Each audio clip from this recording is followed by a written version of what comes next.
Kathy, ano ang kwento mo? Ano ang inirereklamo mo? Makikinig kami. Nagkaroon po ako ng karelasyon. Hindi niya po tanggap yung naging bunga ng namin na pagmamahalan. Nung lumabas yung anak ko, dinidinay niya pa rin yung bata na hindi niya nga daw anak yun. Anong trabaho mo? Sidecar. Nagsa-sidecar ka. Opo, Anong pangalan ng iyong dating kinakasama? Mike. Ano ang kanyang trabaho? Pedicab. So pareho kayo nagpe-pedicab sa Intramuros. Saan banda doon? Malapit sa golf course. Ikwento mo, paano nangyari ang nangyari? Siya yung nungulit siya sa akin na sabi niya, sige na, baka pwede ka ganun. Kasi alam niya na wala akong asawa. Sabi ko, hindi ako pwede kasi bata ka pa. Sabi ko sa kanya, ako may edad na niya. Wala yun, age doesn't matter. Hanggang sa pumilit siya. Mga isang linggo, pumayag na rin ako na may mangyari sa amin. March 13 may nangyari sa amin. Tapos pagdating ng March, April hindi na ako nagkaroon. Tapos sinabi ko sa kanya na buntis ako, ang sagot niya, hindi akin yan. Tapos sabi ko, ano? Wala naman akong ibang lalaki kung di ikaw lang. Hindi ko pa nanagutan yan kasi hindi akin yan. So, nasaktan ako. Kasi, yung unang asawa ko, iniwan ako. Tapos pangalawa, ginanulitan. Parang ang sakit. Lumalaki yung anak ko. So, makilala yung mama niya. Sabi ko, hindi ako nag-aabol sa kanya. Mahalin niya ako. Gusto ko. Yung bata lang, magkaroon ng ama. Nung una mo bang sinabi na buntis ka at sinabi niyang hindi kanya ang ipinagbubuntis mo, bakit niya sinabi na hindi akin yun? Bakit siya sigurado? Takot siya sa responsibilidad. Hanggang ngayon, hindi niya pa rin pinapansin yung bata. Hindi niya hinahawakan. Sasakit ang nararamdaman ko, pero lumalaban pa rin ako. Okay lang kahit huwag niya akong pansinin, huwag lang yung bata. Wala kasing alam yung bata eh.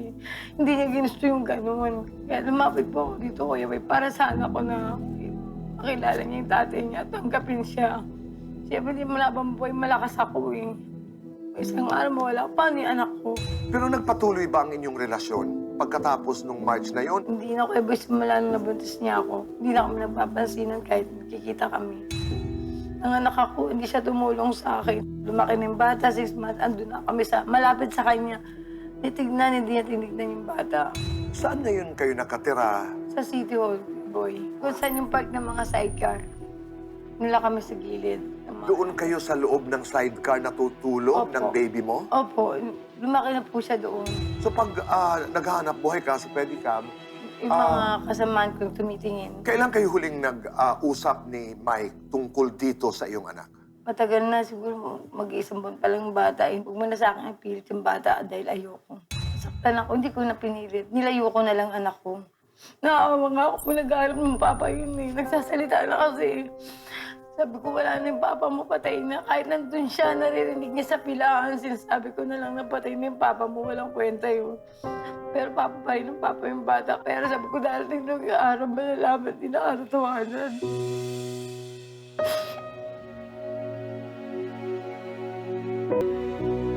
Kaya lumapit po ako dito para tulungan yung anak ko. Naririnig ni Mike lahat ang sinasabi mo ngayon. Ano pa ang gusto mong sabihin sa kanya? Sana matanggap man lang yung anak namin. Kahit hindi na kami magbalikan. Ano man gumugulo sa isip niya, huwag niya isama yung bata. Hindi naman ako masamang babaeng nakuha niya para pag-isipan niya ng gano'n. Hindi pa kasi nasa isang magulang eh. Binata pa kasi siya. Iyan pa lang siguro yung unang anak niya, si CJ. Kaya sabi ko, kahit wala nang suporta, basta yung bata, mahalin niya lang, tanggapin niya. Okay na sa akin yung gagapan ko na yung bata sa hirap hanggat kaya ko. Diba, Kuya? Maraming salamat, Kathy.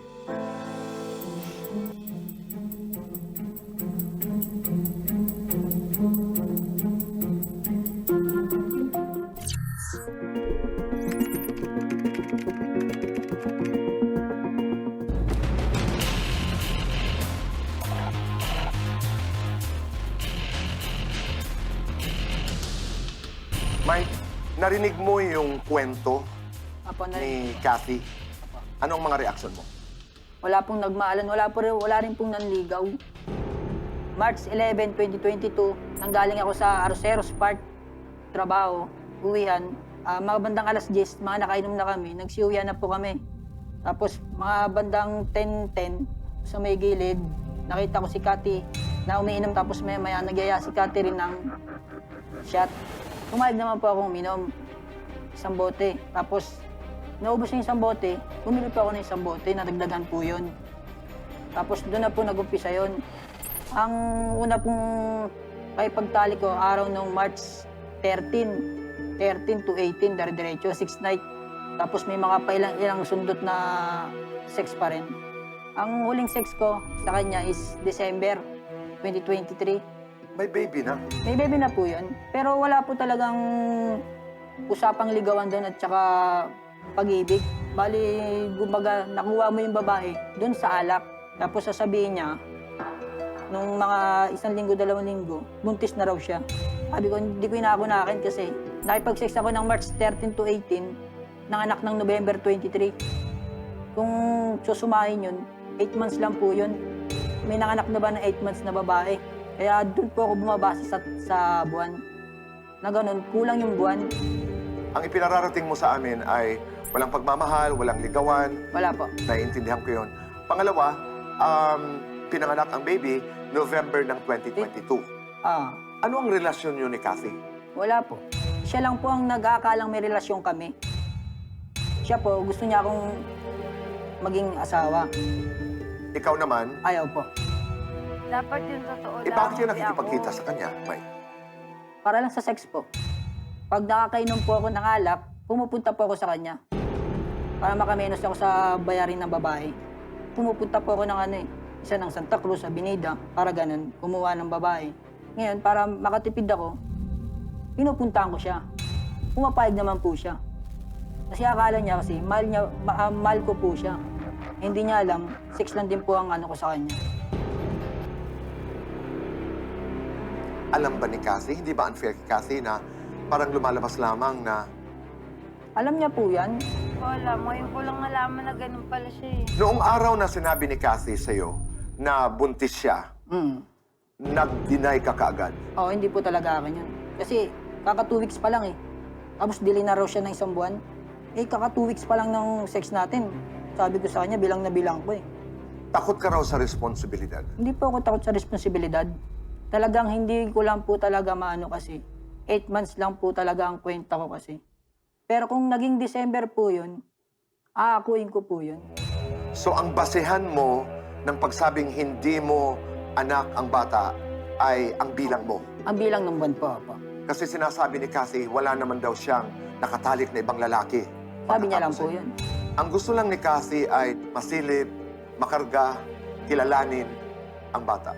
Kung akin po yun, baka pwede po. Pero kung hindi naman po talaga akin, ay hindi po talaga kakarga, hindi ko rin sisilipin. Kayo nakarating sa barangay Apa, at sinabi ng chairman na mabuti alamin natin kung apa, tama. sino ba talaga ang... Ang tunay na tatay, kung ikaw ba talaga, o iba pa. Pumayag naman po ako. at pumayag si Cathy. Apa, pumayag din po ako. Sabi mo nga kanina, pag napatunayan na ikaw ang ama, gagawin mo ang papel ng isang ama. Apo. Maski hindi mo na raw siya mahalin, basta ang bata lang. Yun lang naman ang sinasabi. Hindi ako naniniwala ron, hindi raw siya mahalin. Hindi siya nga habol ng habol sa akin eh.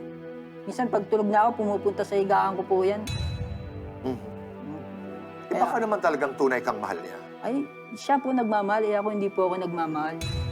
Ano lang po sa akin, sex lang po talaga. Totoo ka, yun lang. Pero may kaakibat na responsibilidad kasi pagkatapos ng sex ay, yun na, mabuntis, halimbawa, ang babae. Hindi mo tatalikurin yung responsibilidad na yun. Kung akin po yun, hindi ko matatakbuhan yun. Kasi, Pero may paulit-ulit kang sinasabi, Mike, ano ba ang tingin mo sa babae? Pangkalahatan, pumunta ka sa Santa Cruz, pumunta ka sa, di ba, sabi mo kanina? mga ano yun, Kuya Tito Boy, mga pok-pok, mga ganun. Salitang kanto, pok-pok. Pumupunta lang ako sa mga ganyan, mga Avenida, Santa Cruz, kumukuha ako ng babae. Ba't hindi ka na lang mag-girlfriend? May itsura ka naman, bata ka pa. Hindi tayo marunong manligaw, Tito Boy. Ay, Torpe. Ewan ko, Tito Boy, ayaw rin mabasted eh. so hindi ka pa nagkaka-girlfriend? Hindi pa.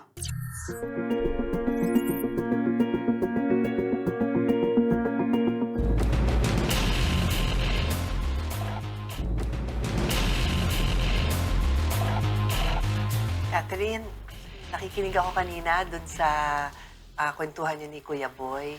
Ako naman kasi bilang isang babae na nagmahal din, nagkaanak din, gusto ko lang i-share sa'yo yung feelings ko. Kasi ang narinig ko sa'yo kanina kay Kuya Boy, nakita kita, umiiyak ka, affected ka, sabi mo, nasasaktan ka na hindi niya kinakarga yung anak mo. Nasasaktan ka na hindi niya kinikilala na anak niya yon. Masakit sa'yo yon. Kaya gusto mo, kilalanin niya si CJ na bilang anak niya. Sabi mo, wala kang pakialam sa suporta. Kahit yung kayo, wala na, tanggap mo din yon. Unang-una yung sa suporta, huwag mong pakakawalan yon. Hindi masamang idemanda mo yung suporta galing sa tatay ng anak. Dahil karapatan ng anak na mabuhay ng maayos. Ipaglaban mo ang karapatan ng suporta ng anak mo. Pero itong pangalawa na sabihin ko, napakahalaga para sa akin na marinig mo to. Meron talaga naman mga batang lumalaking hindi kumpletong pamilya. Meron talaga tayo ngayong mga sinasabing single families, yung single parent. Nanay lang, tatay lang, in fact, minsan laki sa lola, laki sa kapitbahay. Pero kung ang pamilyang yan ay nagmamahal, okay yan, buhay ang bata dyan. Nasabi ko to sa'yo kasi ako, single mom. Ang bunso ko, walang tatay. Dahil ampon ang anak ko. Wala siyang kinikilalang biological father. Pero ang tatay sa buhay niya, mga kapatid ko, mga tito niya, tawag niya kay Alan, Papa Alan. Hindi lang tawag niya doon sa iba kong kapatid. Nag-umpisa naman talagang dinideny niya na anak niyan. Bakit gusto mong ipilit? Kaya kong ipilit sa kanya, suportahan mo yan, obligasyon mo yan. Pero yung pagmamahal, hindi mo pwedeng ipilit. For me kasi ang tingin ko, para sa'yo yun eh. Na gusto mong makita mo na kung hindi man niya ikaw kayang mahalin, mahalin niya yung bunga niyo. Yung dalawa kong anak, may papa silang kinagisnan. Kinikilala. Pero yun lang yung anak kong walang kinagisnan na ama. Hindi sapat ang panahon natin na mahabang talakayan, pero gusto ko lang ilagay mo din yan sa mind mo na kung ang isang tao, hindi naman niya gagampanan ang moral na obligation bilang tatay, hindi niya mamahalin, hindi niya lalaruin. I-consider mo na ang ibigay yung financial support kasi hindi pwedeng ipilit yung pagmamahal. Mamaya malalaman natin. If may chance pa na pag nalaman niyang talagang anak niya yan, magbabago ang paningin niya. Ilang buwan na ba yung anak mo? 1 year old. Ang 1-year-old, kayang sabihin nasa ng papa ko? Papa, walang papa eh. Hindi ko dinideny na sinasabi niya yung salitang papa. Pero hindi niya pa alam pag baby yung concept ng papa. Di niya alam yon. Unless may nakikita siyang, yung sabi mo nga, tatay nung ibang anak mo, na papa. O di nakikigaya siya ng salitang papa. Gusto ko lang kasi makatotoo ka para mamaya pag nagharapan ka, if you say, ang isang bata, deserve niya magkananay ang tatay. Totoo yun. Pero ang deserve niya, matinong nanay at tatay. Ayokong ibaliwala niya yung obligasyon niya. Pero sa'yo, babae sa babae, kaya kong sabihin sa'yo na kung hindi matino ang lalaki, huwag mo nang ipilit yung anong relasyon. Basta support, ibigay niya. Because hindi ka makapagsuporta ng mag-isa dahil maliit lang kita mo. Huwag kang magdrama doon. Hingin mo yung suporta. Karapatan ng bawat nanay yon na ipaglaban yung suporta ng anak. Okay? Doon na tayo ulit magkabay. Thank you po.